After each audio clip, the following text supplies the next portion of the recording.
நேரம், இயேசு தொடும் நேரம், இயேசு தொடும் நேரம். Jesus makes you whole, Jesus makes you whole, Jesus makes you whole, Jesus makes you whole. We welcome you for the program Touch Jesus, He saves, He heals. இயேசு தொடும் நேரம் நிகழ்ச்சிக்கு உங்களை அன்புடன் வரவேற்கிறோம். This is the time for you to be made whole and to receive the touch of Jesus. இயேசுவின் தொடுதலையும் அற்புதத்தையும் இப்பொழுது பெறலாம்.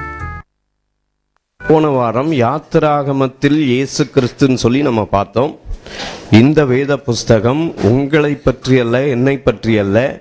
40ஆம் சங்கீதம் 7ஆம் வசனத்திலும் எபிரேயர் 10ஆம் அதிகாரம் 7ஆம் வசனத்திலும் சொல்லி இருக்கிறது போல புஸ்தக சுருளில் என்னை குறித்து எழுதியிருக்கிறது என்று சொல்லி இயேசு தம்மை குறித்து சொன்னார். ஆகவே இயேசுவை குறித்து இந்த புஸ்தக சுருளில் என்ன எழுதியிருக்கிறது என்று சொல்லி இன்றைக்கு நாம் பார்க்க போறோம். விளங்குதா? மோசையை பத்தி பார்க்கல, வேற யாரையும் பத்தி பார்க்கல. யாரை பார்க்கிறோம்? யார சொல்லுங்க? இயேசு. ஏன்னா இயேசுன்னு சொன்னாதான் சந்தோஷம். வேற எந்த நாமத்திலும் சந்தோஷம் கிடையாது, நித்திய ஜீவன் கிடையாது, வாழ்வு கிடையாது. இயேசு என்ற நாமத்தில் என்ன இருக்கிறது? வாழ்வு, சந்தோஷம், என்னெல்லாம் வேணுமோ அத்தனையும் இருக்கிறது. இன்றைக்குரிய செய்தி என்னவென்றால், லேவியராகம புஸ்தகத்திலே அவர்கள் இட்ட அந்த பலியிலே இயேசு கிறிஸ்துவை பற்றி நாம் பார்க்க போகிறோம். லேவியராகம புஸ்தகம் 1 அதிகாரத்தில் வாசிங்களேன். 1 படிங்க. கர்த்தர் ஆசரிப்பு கூடாரத்திலிருந்து மோசையை கூப்பிட்டு, ரைட், இதுக்கு ஒரு சின்ன முகமுறை கொடுத்துட்றேன். என்ன நடந்தது? செங்கடலை பிளந்து இஸ்ரவேல் ஜனங்களை கர்த்தர் தம்முடைய வல்லமையான கரத்தினாலே செங்கடலை தாண்டி நடத்தி கொண்டு சீனாய் மலைக்கு வந்தார்கள். சீனாய் மலையிலிருந்து அங்கே சீனாய் மலைக்கு வருகிற வரையிலும் அங்கே அதற்குள்ளாக அவர்களுக்கு தண்ணீர் கிடைக்கவில்லை, முறுமுறுத்தார்கள். ஆண்டவர் உடனே அவர்களுக்கு தண்ணீரை கொடுத்தார். அடுத்தது சாப்பாடு எங்களுக்கு வேணும் என்று, இறைச்சி வேண்டும் என்று கேட்டார்கள். காலையிலே அவர்களுக்கு சாப்பாடு ஃப்ரீ, காலையில் சாப்பாடு ஃப்ரீ. கஷ்டப்பட்டு கடுமையாய் உழைத்த ஜனங்கள், எகிப்தில் இவர்கள் கஷ்டப்பட்டு உழைத்து வேலை செய்தால் இவர்கள் கட்டுகிற வீட்டை வேறு எவனோ ஒருத்தன் அனுபவிச்சுட்டு போயிடுவான். ஆனால் கர்த்தர் செய்த காரியத்தை பாருங்க. வனாந்தரத்தில் கொண்டு வந்து 6 லட்சம் பேர் செங்கடலை கடந்து வந்துட்டாங்க. 3வது நாள்ல முறுமுறுத்தார்கள். முறுமுறுத்த உடனே ஆண்டவர் மொத்தமா, டேய் உங்களை எல்லாரையும் ஃப்ரை பண்ணிடுறேன்டான்னு சொல்லல. ஆண்டவர் என்ன பண்ணார் தெரியுமா? மொத்தமா எல்லாருக்கும் வானத்திலிருந்து மன்னாவை வருஷிக்க பண்ணினார். இப்படி அற்புதம் செய்து வந்த ஜனங்களுக்கு வனாந்தரத்தில் சாப்பாடு ஃப்ரீ, சட்டை ஃப்ரீ, பேண்ட் ஃப்ரீ. அவங்க வளர்ந்தாங்கன்னா செருப்பும் கூட சேர்ந்து என்ன செய்யும்? கூடவே வளரும். ஹல்லேலூயா. வனாந்தரத்தில் அத்தனை பேரையும் கர்த்தர் கோஷித்து பராமரித்து நடத்தினவர். அப்படியே யாத்திராகமம் கடைசி அதிகாரத்தில் நீங்க பார்த்தீங்கன்னா, கர்த்தர் தங்குகிறதற்கு, ஜனங்களை சந்திக்கிறதற்காக ஒரு ஆசரிப்பு கூடாரத்தை ஒன்றை ஏற்படுத்தி இஸ்ரவேல் வம்சத்தார் பண்ணுகிற பிரயாணத்திலே பகலிலே மேகஸ்தம்பமும் இரவிலே அக்கினி ஸ்தம்பமும் அவர்களை நடத்தி கொண்டே சென்றது என்று பார்க்கிறோம். இப்படி நடத்தி கொண்டு சென்ற இந்த ஜனங்களை பற்றி லேவியராகமம் 1 அதிகாரம் அங்கே 1 வசனத்தில் இப்ப படித்தார்கள். கர்த்தர் ஆசரிப்பு கூடாரத்திலிருந்து மோசேயை கூப்பிட்டு அவனை நோக்கி, இப்ப படிங்க. நீ இஸ்ரவேல் புத்திரரிடத்தில் சொல்ல வேண்டியது என்னவென்றால், உங்களில் ஒருவன் கர்த்தருக்கு பலி செலுத்த வந்தால், உங்களில் ஒருவன் சொல்லுங்க பார்க்கலாம். யாரு? உங்களில் ஒருவன் கர்த்தருக்கு, கட்டாயம் அல்ல, நிபந்தனை கிடையாது. ஒருத்தன் கர்த்தருக்கு பலி செலுத்தணும்னு சொல்லிட்டு வந்தான் என்றால் அவன் என்ன பண்ணணும்? பலி செலுத்த வந்தால் படிங்க. மாட்டு மந்தையிலாவது ஆட்டு மந்தையிலாவது ஒரு மிருகத்தை தெரிந்தெடுத்து பலி செலுத்த வேண்டும். அதாவது ஆண்டவர் யாரையும் கட்டாயப்படுத்தி, டேய் நீ வந்து மாடு கொண்டு வா, ஆடு கொண்டு வா, புறா கொண்டு வான்னு சொல்லலை. அங்க என்ன சொல்லி இருக்குது? உங்களில் ஒருவன். அதனுடைய விளக்கம் என்னவென்றால், ஏன் இந்த பலி செலுத்தணும்? ஏன் ஒரு மனுஷன் பலி செலுத்தணும்? ஏங்க ஆண்டவர் பலியை கேட்டாரு? வேதத்திலிருந்தே வேதத்துக்கு பதில பார்த்துடலாமா? படிங்களா, 3ஆம் வசனம் படிங்க. இப்போ அவன் செலுத்துவது மாட்டு மந்தையிலிருந்து எடுக்கப்பட்ட சர்வாங்க தகன பலியானால் பழுதற்ற ஒரு காளையை செலுத்துவானாக. இப்ப கவனிக்கிறீங்களா? அவன் செலுத்துகிறது தகன பலி. சொல்லுங்க, என்ன பலி? தகனம்னா யாருக்கு அர்த்தம் தெரியும்? நம்ம ஆட்களுக்கு நிறைய பேருக்கு அர்த்தமே தெரியாது. நான் இங்க பக்கத்துல இன்னொரு விளக்கமான ஒரு வேத புஸ்தகம் இன்னொன்னு கொண்டு வந்திருக்கிறேன். அதுல என்ன போட்டிருக்குது? அவன் செலுத்துவது எரிபலியானால், எரிபலி என்று சொல்லப்பட்டிருக்கிறது. தகனம்னா என்னங்க? எரிக்கிறது. அதாவது ஆண்டவருக்கு பலி செலுத்தணும். என்ன பலி செலுத்தணுமா? எரிக்கிற பலி. என்னத்தை எரிக்கணும்? பழுதற்ற ஒரு காளையை கொண்டு வந்து அவன் எரிக்க கடவன். ஆசரிப்பு கூடார வாசலிலே கொண்டு வந்து அதை என்ன செய்யணும்? எரிக்கணும். இப்போ ஐயாவுக்கு வேலை இருக்குது, வாங்க. இப்போ ஆசாரியன் வந்து நிக்கிறாரு, ரைட். இப்போ ஆடு தேடணுமே. இப்போ ஒரு ஆடு ஒன்று இங்க இருக்குது. இந்த ஆடை ஒரு மனுஷன் கொண்டு வந்து இருக்கிறான். இப்ப நம்ம ஆடை பார்க்கல, இங்க என்ன பார்த்திருக்கிறோம்? சர்வாங்க தகன பலியானால். இந்த குட்டி பார்த்தா ஆடு மாதிரி இருக்குது, மாடு மாதிரி இல்லையே. மாடு மாதிரி ஒரு ஆள் வேணும் இப்ப எனக்கு. ஹலோ, யாரு மாடு மாதிரி வர்றது? வா வா வா, சீக்கிரம் வா. அவன் செலுத்துவது மாட்டு மந்தையிலிருந்து எடுக்கப்பட்ட மாடு மாதிரி. அவர் மாடு இல்ல, மனுஷன்தான். மாட்டு மந்தையிலிருந்து எடுக்கப்பட்ட சர்வாங்க தகன பலியானால் எதை செலுத்தணுமா? பழுதற்ற ஒரு காளையை செலுத்துவானாக. இப்போ இந்த ஒரு பாவி இந்த மாடை பலி செலுத்த வந்தாருன்னு வச்சுங்களேன். கவனிங்க, இதுல முக்கியமான கருத்தை மடமடா சொல்லிட்டு போயிடுறேன். மாடு செலுத்தலாம்.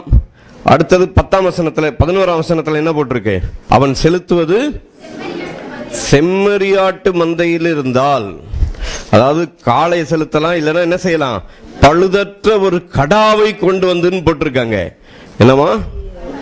பழுதற்ற ஒரு கடா. அதாவது பழுதற்ற ஒரு காளையா இருக்கலாம், இல்லைன்னா பழுதற்ற கடா. சரி, இப்ப காளைக்கும் கடாவுக்கும் என்னங்க வித்தியாசம்? என்ன வித்தியாசம்? காளைக்கும் கடாவுக்கும் என்ன வித்தியாசம்? என்ன ஐயா சொல்றாரு? அது ஆடு, இது மாடா. பரவாயில்ல, காலையில கொஞ்சம் ஜோக்கா இருக்கிறது நல்லதுதான். காளைக்கும் கடாவுக்கும் என்ன வித்தியாசம்னு கேட்டா ஐயா சொல்றாரு, அது ஆடு, இது மாடு அப்படிங்கிறார். சரி, ஏன் ஒருத்தன் மாட்டை கொண்டு வருவான், ஏன் ஒருத்தன் ஆடை கொண்டு வருவான்? பெரிய பணக்காரா இருந்தா என்ன பண்ணுவான்? பெரிய மாடை கொண்டு வருவான். பணக்காரன் இல்லைன்னா என்ன கொண்டு வருவான்? அதையும் படிச்சிடுறீங்களா? பணக்காரன் இல்லைன்னா அவன் செலுத்துவது பறவையிலிருந்து எடுக்கப்பட்ட சர்வாங்க தகன பலியானால் காட்டு புறாக்களிலாவது புறா குஞ்சிகளிலாவது எடுத்து அதை செலுத்த கடவன். சரி, இப்ப யார் புறா குஞ்சி செலுத்தினாங்க? யார் தெரியுமா? யாருங்க? எடுத்து வாசிங்க பார்க்கலாம். லூக்கா 2:24.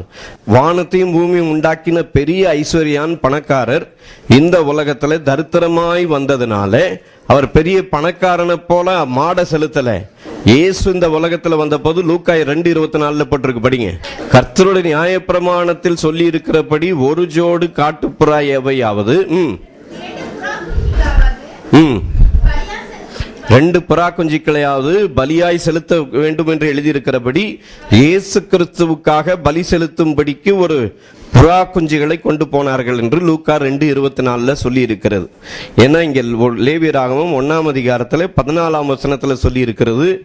4ஆம் வசனத்துல காளையை கொண்டு வந்து பலி செலுத்தலாம். அடுத்தது என்னதுங்க? கடா. காளை இல்ல கடாவை செலுத்தலாம். இல்லனா என்ன செலுத்தலாம்? புறா குஞ்சே என்ன செலுத்தலாம்? பலியாக செலுத்தலாம். இங்க இருக்கிற எத்தனை பேருக்கு எதங்க பலி செலுத்தணும்னு உங்களுக்கு விருப்பம்? என்ன பாஸ்டர், நாங்கெல்லாம் அதிகமா செலவு பண்ணிலாம் பண்ண மாட்டோம். கிடைச்சது என்ன கிடைக்கும்? புறா குஞ்சு கிடைக்கும், கொண்டு வந்து செலுத்திடுறோன்றீங்களா? அது இல்ல. அதாவது பெரிய பாவம் செஞ்சா பெரிய மிருகம், சின்ன பாவம் செஞ்சா அப்படி இல்ல. எந்த பாவம் செய்தாலும் செய்யாவிட்டாலும் ஏன் பலி செலுத்த வேண்டும் பார்த்தலாமா? ஏன் ஒய் சாக்ரிஃபைஸ்? ஏன் ஒரு மனுஷன் பலி செலுத்தணும்? படிக்கிறீங்களா? அங்க ஒவ்வொரு வசனத்திலும் நம்ம பார்த்தோம். பழுதற்ற ஒரு கடா என்று பார்த்தோம். பழுதற்ற ஒரு மாடு என்று சொல்லி பார்த்தோம். இந்த பழுதற்ற என்ற வார்த்தை வேதத்தில் எங்க வருது பார்த்தலாமா? புதிய ஏற்பாடுல. ஏனென்றால் லேவியராகமத்தில் இயேசு கிறிஸ்து என்று நாம் பார்த்து கொண்டிருக்கிறோம். வாசிங்க பார்க்கலாம். 1 பேதுரு புஸ்தகம் முதல் அதிகாரத்துக்கு வந்துருங்க. 1 பேதுரு 1:19. குற்றமில்லாத மாசற்ற ஆட்டுக்குட்டியாகிய கிறிஸ்துவின் விலையேற பெற்ற இரத்தத்தினாலே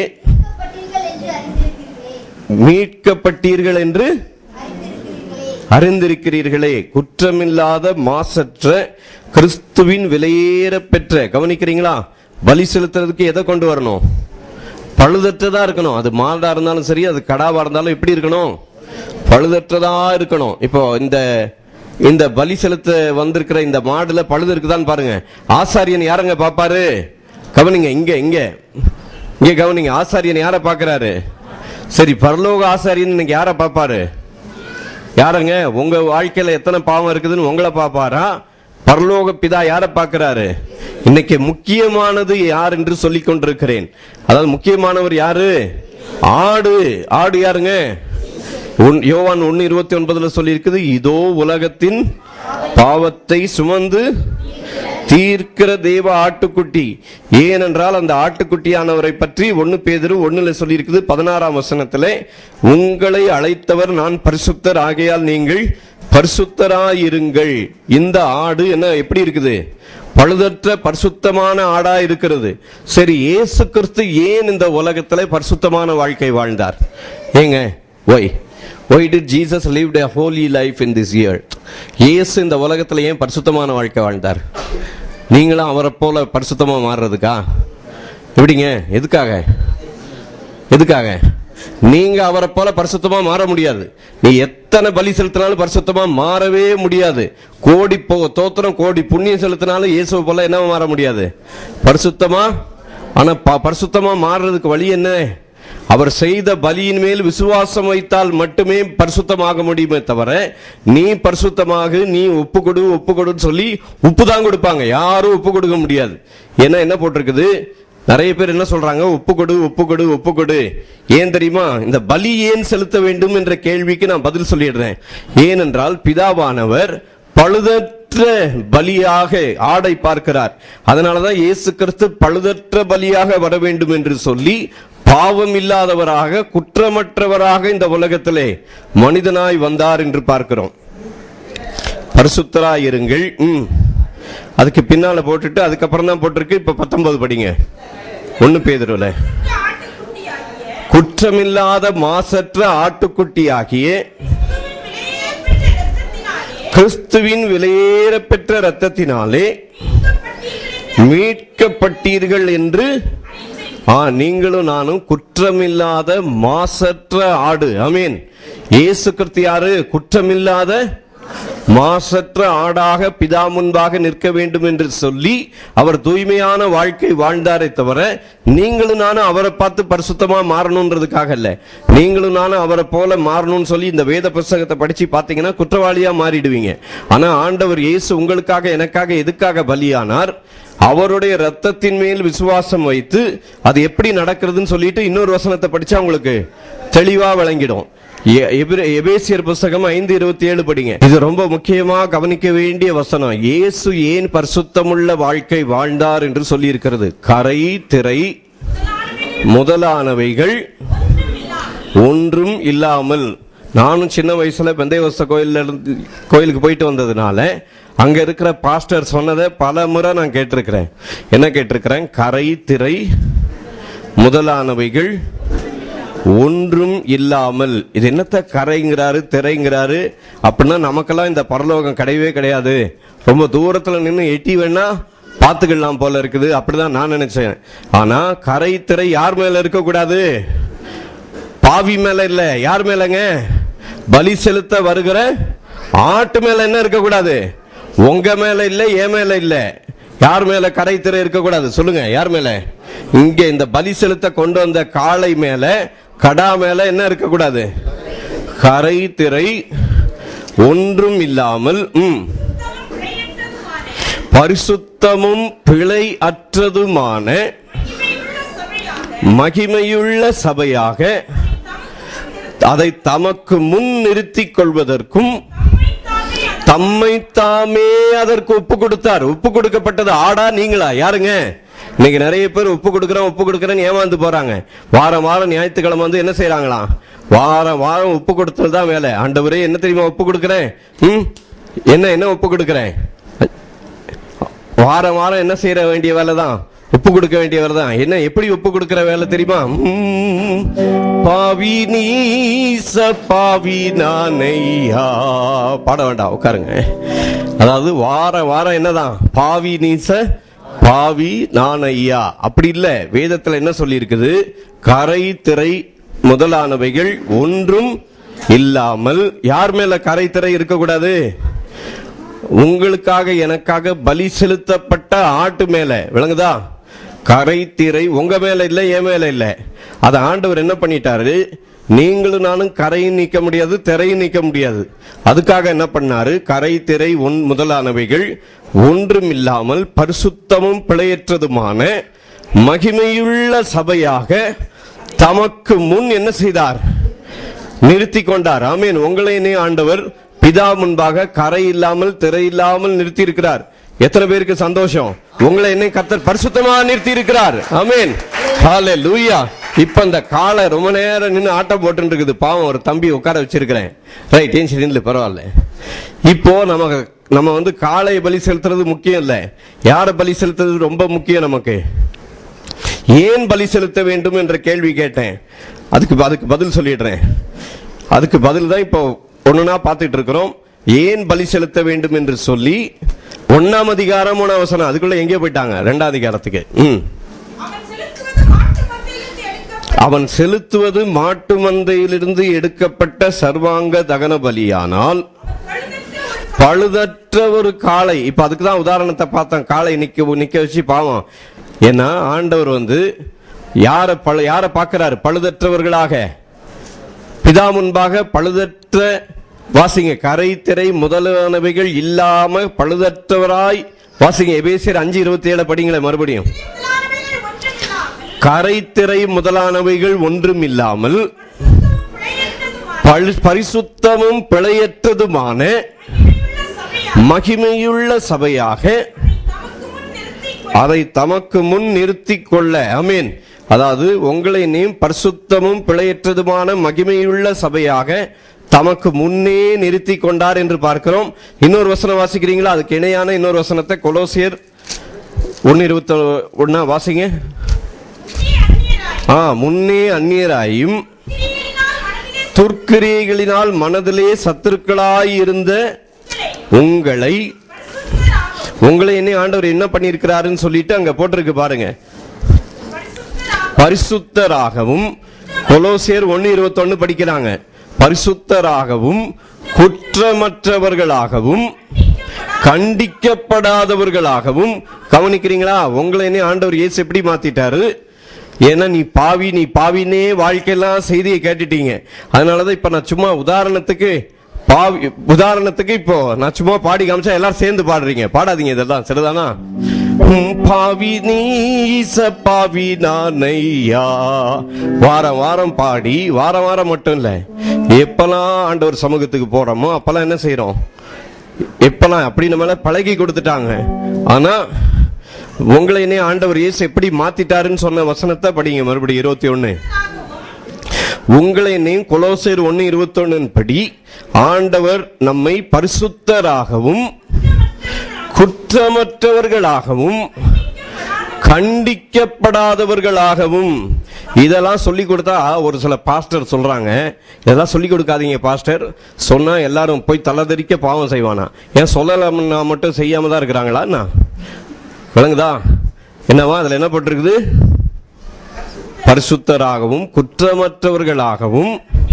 யார் மாத்தினது? கண்டிக்க கூட மாட்டாராம் ஆண்டவர். ஹலோ, காது கொடுத்து கேளுங்க. பரிசுத்தராகவும் குற்றமற்றவர்களாகவும். அடுத்தது என்னது? கண்டிக்கப்படாதவர்களாகவும் தமக்கு முன் நிறுத்தும்படி. விளங்குதா? அதுக்காக தான் ஆடு ஏன் பலி செலுத்தப்பட வேண்டும் என்ற கேள்விக்கு பதில் சொல்லிக் கொண்டிருக்கிறேன். தமக்கு முன் நிறுத்தும்படியாக அவருடைய மாம்ச சரீரத்தில் அடைந்த மரணத்தினாலே இப்பொழுது ஒப்புரவாக்கினார். இந்த வசனத்தை பிடிச்சிட்டு அப்படி இதுக்கு இன்னொரு அடையாளமான வசனம் வேணும்னா 1 கொரிந்தியர் 6 போட்டிருக்குது பாருங்க. முன்னே நீங்கள் இப்படி இருந்தீர்கள், அதான் ஆயினும் உங்களில் சிலர் இப்படிப்பட்டவர்களாய் இருந்தீர்கள், நமது கர்த்தராகிய இயேசு கிறிஸ்துவின் நாமத்தினாலும் நமது தேவனுடைய ஆவியினாலும் கழுவப்பட்டீர்கள். ஹலோ, பரிசுத்தமாக்கப்பட்டவங்க எல்லாம் கவனிங்க. இயேசுவின் ரத்தத்தினால கழுவப்பட்ட எல்லாருமே யார்தான்? பரிசுத்தமாக்கப்பட்டவர்கள். சரி, அந்த பரிசுத்தத்தின் அளவு எவ்வளவுங்க? எவ்வளவு சுத்தமா இருக்கிறீங்க பிரதர்? நீங்க எவ்வளவு சுத்தமா இருக்கிறீங்க? உங்க பேண்ட் சட்டை எவ்வளவு சுத்தமா இருக்குதோ அவ்வளவு அளவா? எப்படி சொல்லுங்க பார்க்கலாம். சிரிக்கிறார். எப்படிங்க? இந்த சொல்றாங்க அங்க சபையார் சொல்றாங்க, எவ்வளவு சுத்தமா இருக்கிறீங்க?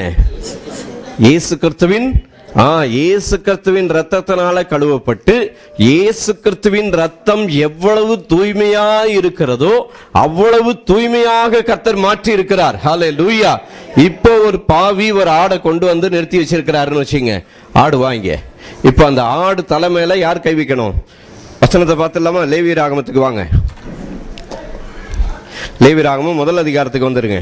பழுதற்ற ஒரு காளையை செலுத்தணும். ஏன் பலி செலுத்தணும் தெரியுமா? படிங்க. பழுதற்ற ஒரு காளையை செலுத்துவானாக. அதுல இருந்து படிங்க. கர்த்தருடைய சந்நிதியில் அவன் தான் அங்கீகரிக்கப்பட. யாரு?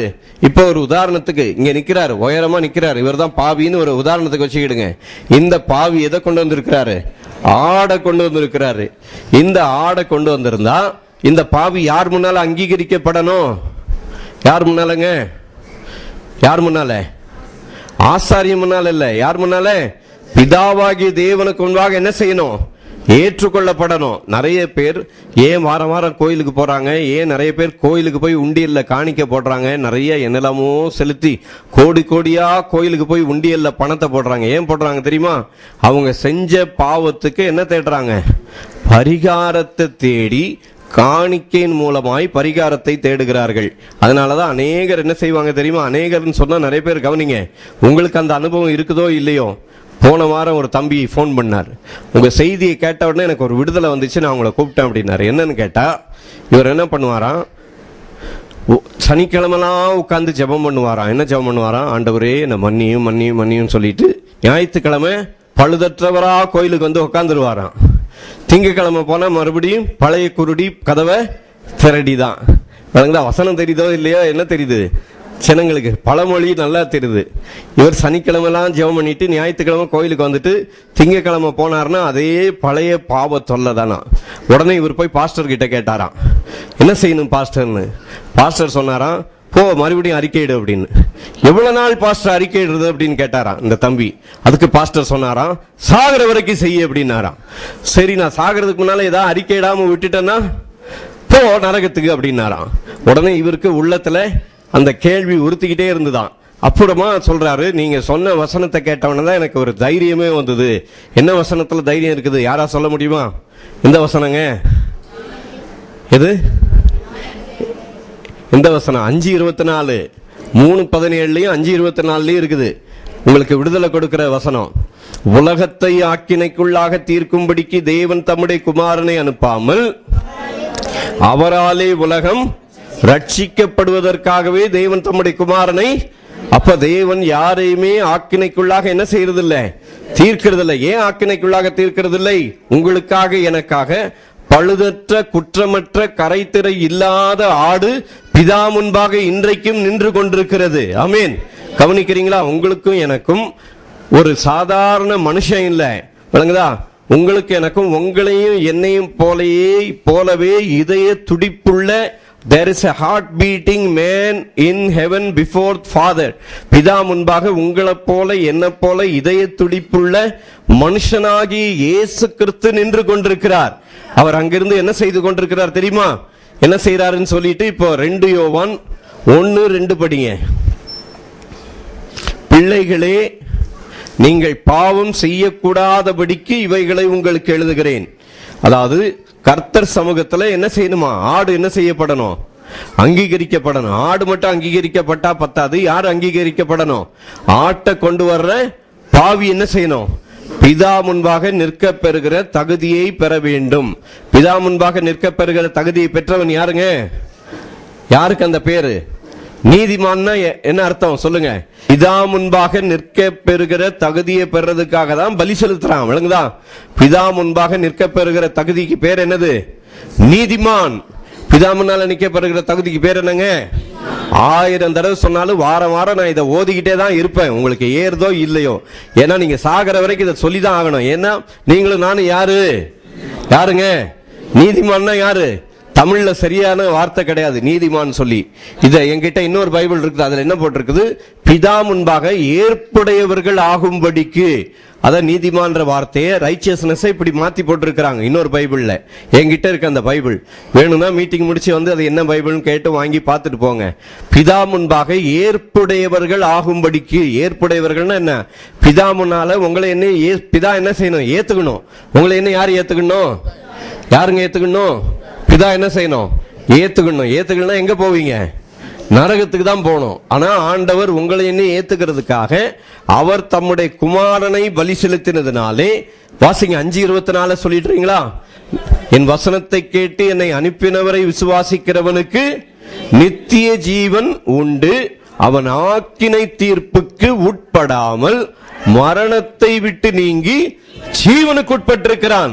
அதனால நீ அறிக்கை செய்யற அளவுக்கு ஆண்டவர் ஒன்ன மன்னியாம, நீ அறிக்கை செஞ்சியோ செய்யலையோ, நீ பிறந்ததுல இருந்து சாகிற வரைக்கும் உன் வாழ்க்கையில் இருக்கிற மொத்த பாவத்திற்குரிய கரையத்தை இயேசு செலுத்தி விட்டார். விளங்குதா? மொத்த பாவத்துடைய தண்டனை யார் மேல போயிடுச்சு? இயேசுநாதர். நீங்க இயேசுவை ஏத்துக்கிட்ட அன்னைக்கு வரைக்கும் இருக்கிற பாவத்துக்குரிய தண்டனையை ஏற்றுக்கொண்டாரா, இல்ல நீங்க பிறந்ததுல இருந்து சாகிற வரைக்கும் உள்ள மொத்த பாவத்துக்குரிய தண்டனையை இயேசு சிலுவையில் ஏற்றுக்கொண்டாரா? எவ்வளவுங்க? மொத்த பாவத்துக்குரிய கரையத்தை யார்கிட்ட பழி வாங்கிட்டாரு? அந்த ஆடு கிட்ட கர்த்தர் என்ன செஞ்சிட்டாரு? பழி வாங்கிட்டாரு. அந்த ஆடு மேல என்ன இல்ல? அந்த ஆடு கரை திரை முதலானவைகள் ஒன்றுமில்லாமல் இருக்கிறது. இப்போ ஏன் பலி செலுத்த வேண்டும்? அங்கீகரிக்க ஏற்றுக்கொள்ளப்படுவதற்காக என்று சொன்னேன். அதுக்கு அடுத்த வசனம் 4 வசனத்தை படிங்க. அதுல என்ன போட்டிருக்குன்னு. அதாவது ஏன் பலி செலுத்தணுமா? அங்கீகரிக்கப்படணும், நம்பர் 1. 2வது ஏன் பலி செலுத்துறோம்? பாவ நிவிர்த்திக்கென்று. சொல்லுங்க, எதுக்காக பலி செலுத்துறாங்க? பாவ நிவிர்த்தி. ஹலோ, கவனிக்கிறீங்களா? எத்தனை பேருடைய பாவம் எல்லாம் போயிடுச்சு? எங்கெங்க போச்சு? ஹலோ, எத்தனை பேர் பாவம் போயிடுச்சு? இல்ல இன்னும் ஒட்டிக்கிட்டே இருக்குதா? பாவம் நான் போனா கூட கூட வருது அப்படிங்கிறீங்களா? எத்தனை பேருக்கு பாவம் போயிடுச்சா? இருக்குதா?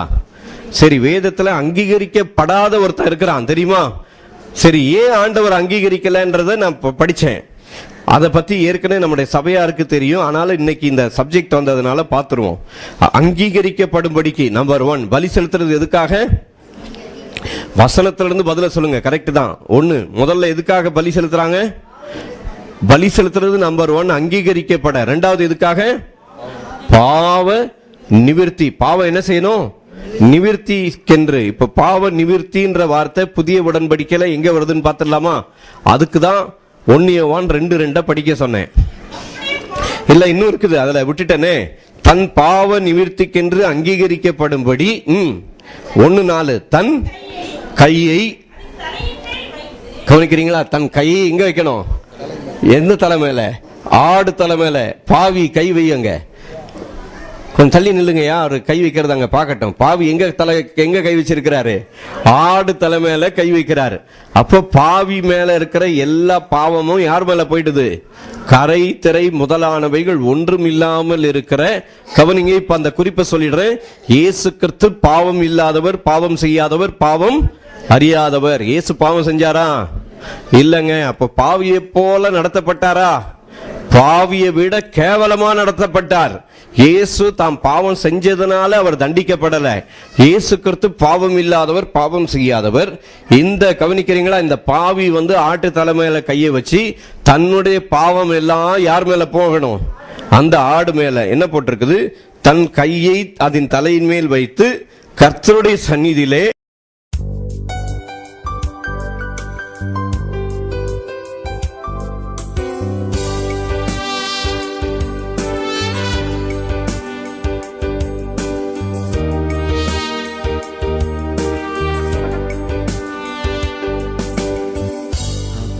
all powers, above all kings, above all nature and all created things, above all wisdom and all the ways of man. You were here before the world began. Above all kingdoms, above all thrones, above all wonders the world has ever known, above all wealth and treasures of the earth, there's no way to measure what you're worth. Crucified, laid behind the stone, you live to die, rejected and alone, like a rose trampled on the ground.